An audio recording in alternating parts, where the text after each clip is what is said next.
Aprovecho para presentar entonces a Juan Pablo Roldán.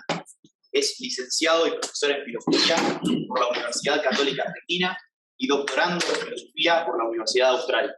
Su tema de exposición es Paradojas del personalismo hoy, la identidad en tensión. Gracias. Muchas gracias. Bueno, muy buenas tardes. Muchas gracias, Marisa, Olga y todos los presentes. Un honor y una alegría estar aquí. Lo que yo voy a comentar, ahora lo escuchaba Carlos, no sabía bien de qué iba a hablar, me parece que es muy complementario de lo que comentaba Carlos. Digamos, sería la versión aburrida de lo que... una historia de la cuestión, no es que esté de acuerdo necesariamente con esto, pero digo, me parece muy complementario. Bien, la imagen, la primera imagen es un cuadro de la muerte de Xavier Bichat. No sé si lo conocen, yo no sabía.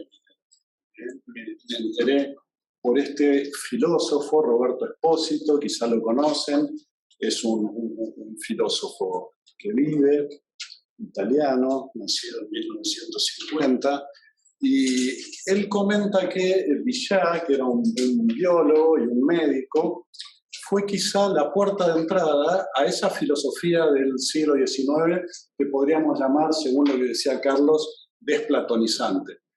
Fue el comienzo de una concepción del hombre conforme a la cual lo más originario, lo más auténtico del ser humano sería su fondo biológico y para la cual el espíritu, la razón, no es nada más que una instancia lábil, secundaria, posterior, que está en la superficie.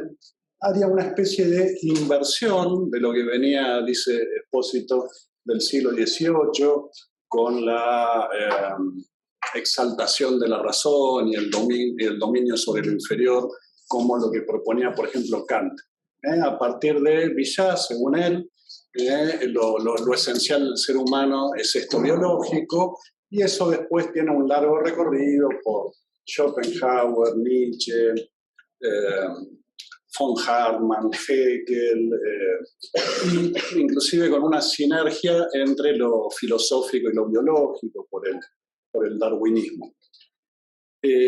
Ahora bien, dice Espósito, si lo propio entonces del ser humano es lo biológico, si hay que sacar la máscara de racionalidad, aún en lo social y en lo político, era lógico que se apuntara a lo biológico y que la política se transformara en una biopolítica.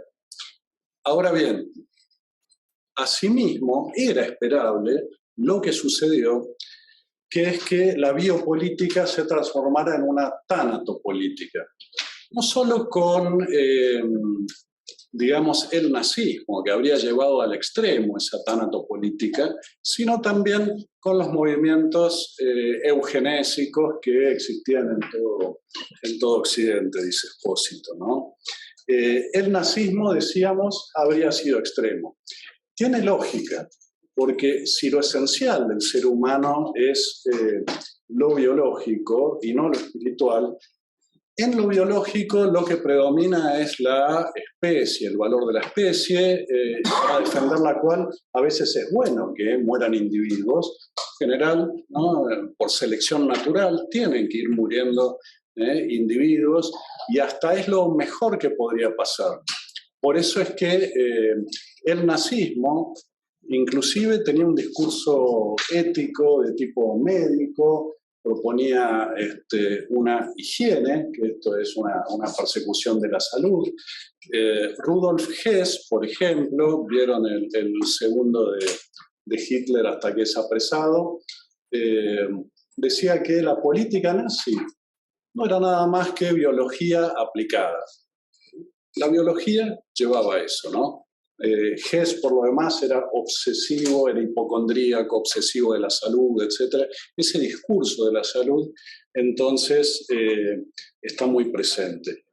Fíjense que filosóficamente, si uno hiciera un análisis filosófico de esto, se puede decir que ese dualismo, en el cual lo más auténtico es la dimensión inferior, del ser humano, una dimensión biológica, implica necesariamente una huida de lo individual, una especie de monismo metafísico. Lo que vale, si lo que vale es lo biológico, en el mundo de la biología vale el todo más que los individuos, y por eso es lógico, por defender al todo, eliminar individuos.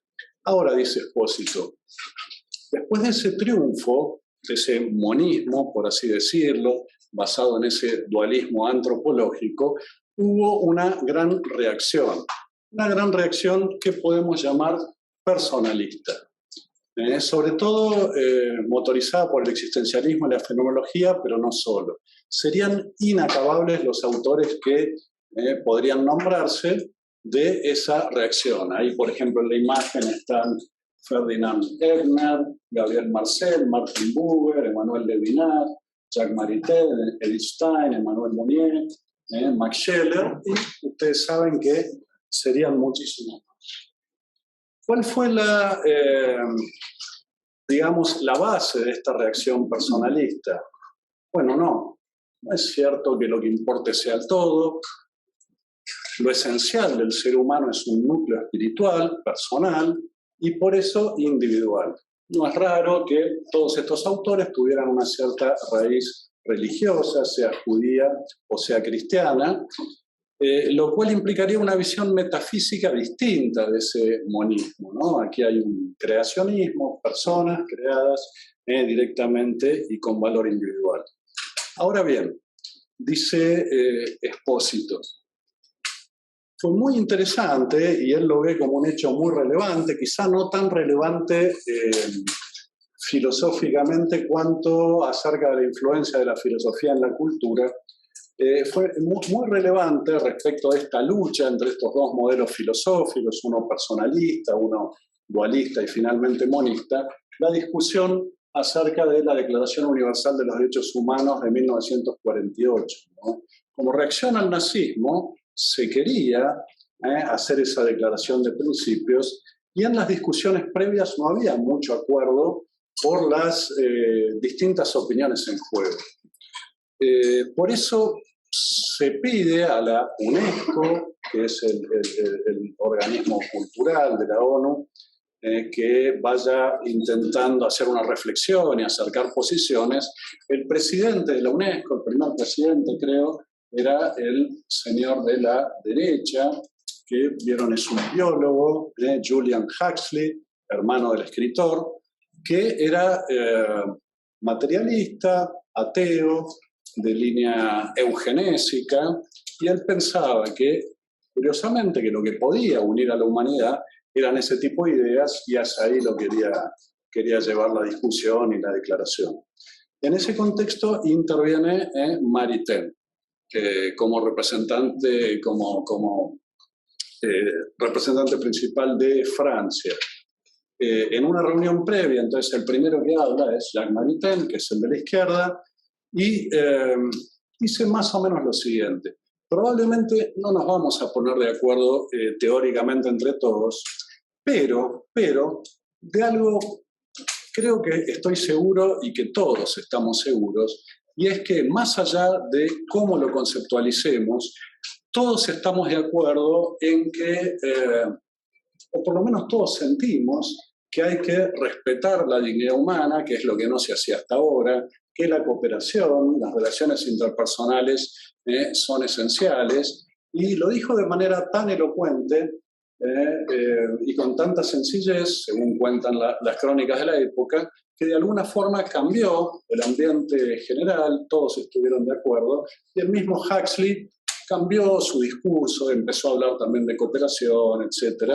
Y entonces la Declaración de Derechos Humanos, que no tiene un fondo filosófico, al menos pragmáticamente uno puede decir que tenía ese fondo personalista. Hasta ahí, digamos, esto de lo de Maritain, después les voy a comentar por qué me parece significativo, ¿no? Aunque no haya sido la declaración, les decía, muy enjundiosa en la terminología filosófica, sí lo es, me parece, en cuanto a la actitud general. Ahora bien, Hasta ahí se puede decir que estaban claros los contendientes como de una partida de ajedrez. De un lado teníamos una idea, podemos decir, dualista en lo antropológico, monista en lo metafísico, que venía de los siglos XVIII y los siglos XIX y que había hecho eclosión con el nazismo, pero no solo con el nazismo. Y del otro lado teníamos este resurgimiento del personalismo, de una visión creacionista del mundo, etc. Los contendientes estaban claros. Ahora, ¿qué sucede? Y me parece, ¿cuál sería la raíz de las paradojas del personalismo y de la discusión sobre estos temas hoy en día? Que aparece como un tercer bando, como una tercera opinión respecto de esas dos. Y una tercera opinión se puede decir que dice lo siguiente, que las dos anteriores, que es cierto que el personalismo coyunturalmente fue una especie de reacción y muro de contención a ese monismo que traía esas consecuencias trágicas. Pero fue episódico esa cuestión. Bien mirado, si uno profundiza, en realidad el personalismo estaba en la raíz de todos esos crímenes y de la falta de respeto a la dignidad humana, en la raíz del nazismo también. Aunque no pareciera, ambos bandos, lo que veíamos ahora como ambos bandos, tenían una matriz metafísica idéntica. Eso dice Espósito y dicen otros autores de este tercer contendiente que uno podría llamar posmetafísico, digamos. Bien, fíjense. ¿Por qué dice Espósito que la idea de persona en toda su tradición produjo esto? Él pone como ejemplo esa tapa de la revista Time del personaje del año del 2006, donde se dice, bueno, el personaje del año es usted, porque usted, con Internet y la era de la comunicación, es el que puede decidir toda la información. Dice Espósito. Por un lado, al declararlo persona del año, el dispositivo de la revista situaba a cada lector en el espacio de absoluta centralidad, reservado hasta ahora solo a algunos individuos destacados. Por el otro, en el mismo momento, lo insertaba en una serie potencialmente infinita, porque todos eran el personaje del año.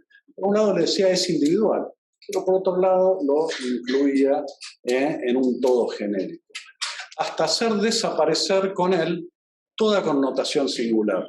La sensación subyacente es que, al darle a cada uno la misma máscara, termina por trazar el signo sin valor de una pura repetición, casi como si el resultado inevitablemente antinómico de un exceso de personalización fuera a desplazar al sujeto hacia el mecanismo de una máquina que lo sustituye. O sea que la personalización y la idea de persona más bien es algo alienante, algo que objetiva.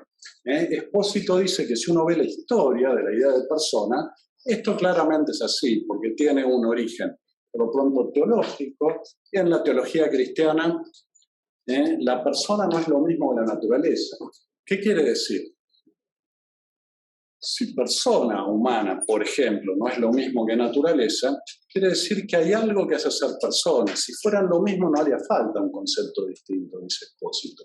Entonces, si hay solo algunos seres humanos que son personas, la persona es un dispositivo para cosificar a quienes no son personas. O sea que desde su nacimiento, sí, fue algo para defender a algunos, pero para dejar abandonados a otros. Pasa lo mismo, dice, en el derecho romano, que es otra de las raíces de la idea de persona. El pater familias era persona, pero eso lo distinguía del resto, por ejemplo, de la familia y de los esclavos, que no eran personas, y a los que se podía manipular como objetos. Y lo mismo pasa en la filosofía.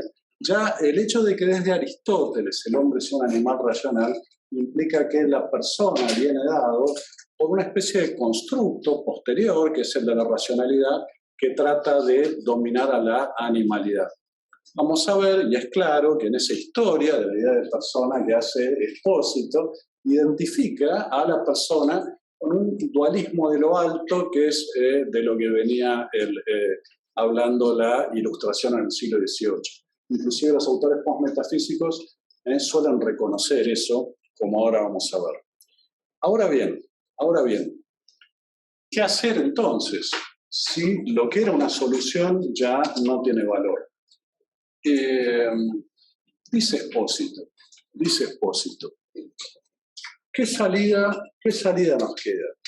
¿Qué salida nos queda? Si abandonamos la idea de persona, nosotros podemos recurrir a una serie de autores. En general, los autores postmetafísicos han coincidido en que la idea de persona sería como la cumbre de toda la metafísica occidental. Ese pecado original de la idea de persona, en el fondo, es un caso particular de toda la metafísica occidental que nos ha dicho que hablaba de la verdad, pero en realidad no es más que el resultado de un proyecto de dominio, y la idea de persona finalmente desemboca en el dominio capitalista. ¿Quiénes nos pueden ayudar a salir de eso? Y sobre todo Nietzsche y Heidegger.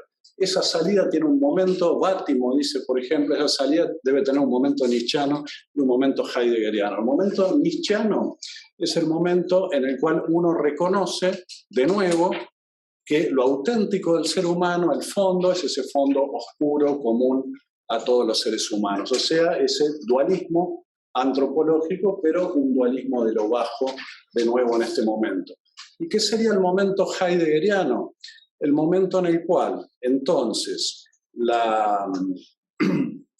lo decisivo de la historia humana no es algo individual, sino algo histórico, algo genérico, algo suprapersonal.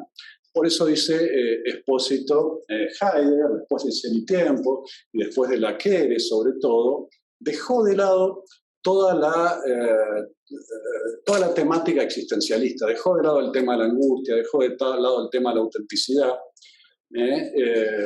Bueno, escribió contra el humanismo y de alguna forma la tan discutida cuestión de la pertenencia de Heidegger al nazismo habría que interpretarlo desde este punto de vista. No fue tanto un gusto personal, que eso no es lo importante, sino una especie de abandono resignado en los poderes suprapersonales.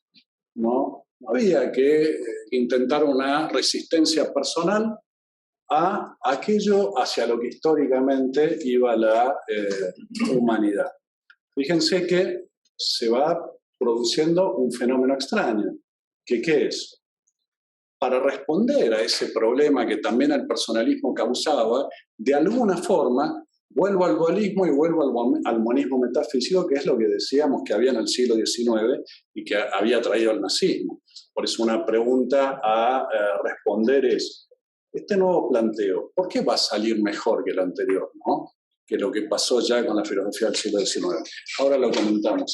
Ahí, chiquito, a la derecha, hay un autor iraní, Ashgari se llama, que el año pasado publicó un artículo, no sé si es un gran artículo, pero me pareció una especie de diagnóstico perfecto de este cambio y de esta salida postmetafísica, ¿no? Fíjense, les leo muy brevemente. Dice Ashgari, se llama El ascenso del otro y la caída del yo. Desde el tiempo inmemorial, debido a una perspectiva basada en la metafísica, la filosofía occidental no ha conseguido desprenderse de una perspectiva egoísta y por eso la interacción con el otro no tuvo ningún lugar en esta filosofía. Básicamente dice que desde Grecia, desde el conócete a ti mismo socrático, la filosofía se ha basado en el individualismo y en el olvido del otro. Y que la salida de esto viene de la mano de Hegel, curiosamente, ¿no? Inspirador del marxismo, del nazismo, etc., ¿no? Bien, ahora bien, ¿en qué consiste esa salida que uno encontraría en estas nuevas ideas? Dice Espósito, podemos buscarla en autores que pueden ser referentes para nosotros, de nuevo como Nietzsche o como Freud, y el que mejor lo ha expresado, dice, es Deleuze, Gilles Deleuze, que ahí está en foto con Guattari. ¿Por qué? Porque tanto Nietzsche como Freud como Deleuze en un grado de intensidad cada vez mayor, han descubierto o han redescubierto esto que lo esencial, lo profundo del ser humano es lo inferior, lo animal, lo biológico, ¿no? Dice, por ejemplo, Deleuze en 1000 mesetas, una obra importante de él, hablando del devenir animal, nosotros no queremos decir que ciertos animales viven en manadas, no queremos entrar en clasificaciones evolucionistas. Nosotros decimos que todo animal es en primer lugar una banda, una manada. Ahí es donde el hombre tiene algo que ver con el animal. Nosotros no devenimos animal sin una fascinación por la manada, por la multiplicidad. ¿Es una fascinación del afuera nada más, del todo por encima del individuo? No. Es una multiplicidad que nos fascina porque está en relación con una multiplicidad que nos habita por dentro. En lo profundo no somos individuales, somos manadas, somos genéricos. Ahora bien, dice Expósito, esta es una salida arriesgada, porque la vía biopolítica ya nos llevó a la tanatopolítica. ¿Por qué esta vez saldría mejor? No está dicho, ¿no? No está dicho. Tal vez, en ese conservar un discurso ético, pero sin persona, radica gran parte de las paradojas del personalismo actual. Fíjense, por ejemplo, Nietzsche, sinceramente, me parece no estaría de acuerdo con esta salida. Nietzsche no estaría de acuerdo con dejar de convertirlo en un optimista y sin ver el lado de tragedia que había en él. Freud no estaría de acuerdo tampoco. De hecho, Freud, por ejemplo, entre tantos lugares, cuando escribe en 1915 Consideraciones actuales sobre la guerra, dice, algunos me preguntan si yo no estoy desilusionado por esta guerra tan tremenda, no se refería a la Primera Guerra. Y dice, no, yo estaría desilusionado por esto si yo realmente creyera que el ser humano en lo más profundo busca algo bueno y tiene una tendencia profunda a mejorar. Hay que rebatir esto. En realidad no hay un exterminio del mal. En lo más profundo del ser humano está lo bestial. La investigación psicoanalítica muestra que la esencia más profunda del hombre consiste en impulsos instintivos de naturaleza elemental, iguales en todos y tendientes a la satisfacción de ciertas necesidades primitivas. O sea, Freud con toda claridad, me parece que con más profundidad que otros autores, dice, si es cierto que lo más elemental nuestro es esto genérico, destructivo, no hay ningún fundamento para decir que esto realmente es una liberación del ser humano o no hay fundamento para un discurso ético. Si hubo tanatopolítica una vez, se va a repetir, si eso es lo que somos. Ahí están Foucault y Zizek, simplemente porque son dos autores que, aceptando este, digamos, discurso postmetafísico, sin embargo, me parece que cada uno en lo suyo y salvando las distancias, también entrevieron las contradicciones internas de ese discurso postmetafísico que pretende ser ético, ¿no? Foucault, por ejemplo, el último, Foucault, habla del cuidado de sí mismo, de la importancia del individuo, no sé si dejó de lado, los expertos en Foucault lo dirán, pero hubo un cambio, dice que no todo discurso ético necesariamente es represivo, que puede haber un desarrollo de sí mismo, etc. Y Zizek, por ejemplo, salvando las distancias y en la actualidad, no deja de sorprenderse de ese discurso ético contemporáneo que dice defender la identidad, ¿no? Por ejemplo, en la perspectiva de género, pero al mismo tiempo la ataca diciendo que la identidad no existe y que es siempre una construcción social. Por eso, de alguna forma, ¿no? Ese discurso ético contemporáneo sin persona, que diga defender la dignidad de las personas matando, pónganse como en el aborto, o defender la identidad de las personas y la libertad, negando la identidad, tiene algo de contradictorio, ¿no? Por eso, como conclusión final, y termino, creo que se podría decir que si la filosofía del siglo XIX, simbolizando este monismo que terminó en el nazismo, la filosofía del XX, también simplificando, fue este personalismo, y llamemos filosofía del XXI a esta postmetafísica, querer pasar del siglo XIX al XXI, salteándose el XX, implica de alguna forma volver al XIX, ¿no? Me parece.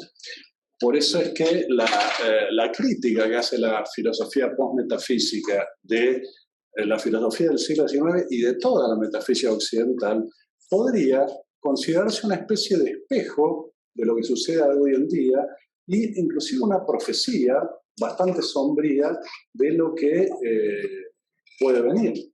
Porque de alguna forma lo que se propone como una solución, me parece, son las mismas cuestiones que causaron tanto dolor en el siglo XIX. Por eso, dos conclusiones más, una negativa y una esperanzadora, ¿no? La negativa sería la siguiente. Piper dice que más serio que combatir una idea es de alguna forma pervertirla, porque uno no puede ya luchar por ella, ¿no? Entonces, algo que se produce quizá en el mundo actual es que esa idea de persona, de dignidad de la persona está pervertida y por eso no es posible luchar por ella como si sin más estuviera atacada, porque con un discurso ético se dicen cosas que son contrarias a la dignidad de la persona, ¿no? Y por ejemplo, como les decía, se dice defender la vida matando o la identidad negándola. Pero también una cuestión esperanzadora, que sería la siguiente. Ese discurso confuso, que puede ser ese personalismo de alguna forma pervertido, me parece que, como veía Maritain cuando fue la discusión de los derechos humanos, va en contra del sentir mayoritario de la gente, ¿no? Si bien intelectualmente gran parte de la gente está influida por esta concepción postmetafísica, ¿está bien? Mucho de la idea de persona clásica tiene pregnancia, por así decirlo, como dicen los psicólogos, sobre todo. Si de alguna forma deben sentir, creo que cualquier persona, si profundiza un poquito, siente la violencia de estas otras ideas, ¿no? Por eso me parece que pudiendo profundizar, es una invitación a profundizar.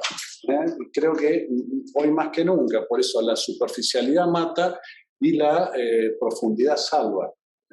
Pero hay una posibilidad muy concreta de profundizar, me parece, y de salvar. Bien, nada más.